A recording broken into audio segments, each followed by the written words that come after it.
Halo semuanya, saya Reza dari kelas C reguler Stambu 2020.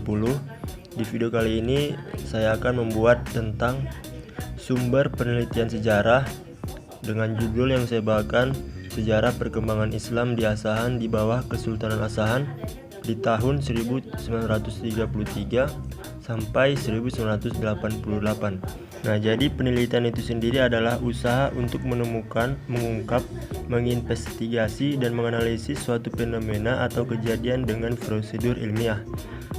Sedangkan penelitian sejarah berusaha mengumpulkan informasi sebanyak mungkin menggunakan berbagai macam sumber untuk memperoleh data, dan selanjutnya mengelola dan menganalisis data untuk disampaikan menjadi laporan penelitian.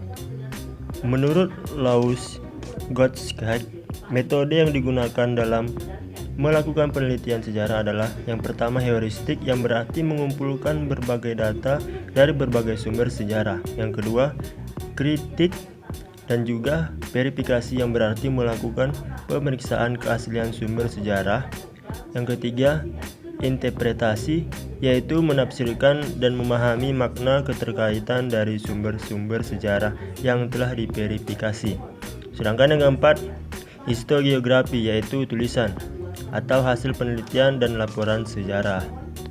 Kemudian untuk sumber sejarah, ketika melakukan atau mengumpulkan data heuristik dan verifikasi data akan berhubungan langsung dengan sumber sejarah, dan juga terdapat dua sumber sejarah yang diantaranya yang pertama itu ada sumber primer. Sumber sejarah primer adalah data utama yang diperoleh langsung dari subjek dan objek penelitian. Dalam penelitian sejarah, sumber sejarah primer adalah arsip. Selain arsip, sumber sejarah primer adalah fosil, artefak, dan hasil wawancara dengan pelaku atau saksi sejarah. Nah, contohnya di sini ada Sangiran 17 atau Pithecanthropus 8 yang merupakan salah satu temuan sisa manusia jenis Homo erectus yang penting dari Sangiran, ditemukan di situs ini pada tahun 1969 oleh pemuda setempat yang bernama Tukimin. Yang satunya lagi itu ada Prasasti Ciarauten Bogor, yaitu peninggalan kerajaan Tarumanegara yang ditemukan pada tahun 1863. Selanjutnya ada sumber sejarah sekunder.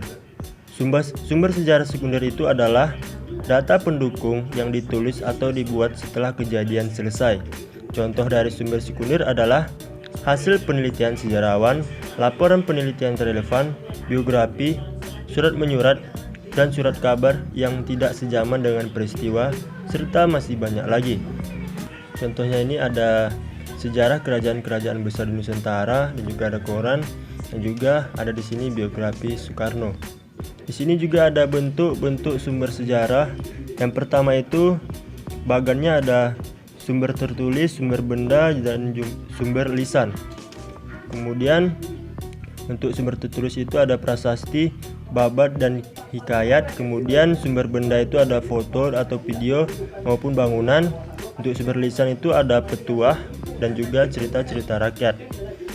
Sini juga ada contohnya batu prasasti, foto-foto Soekarno, dan juga buku-buku. Nah, jadi kajian ilmu sejarah bukanlah mitos, melainkan penelitian ilmiah dari peristiwa yang telah terjadi pada masa lalu. Terima kasih.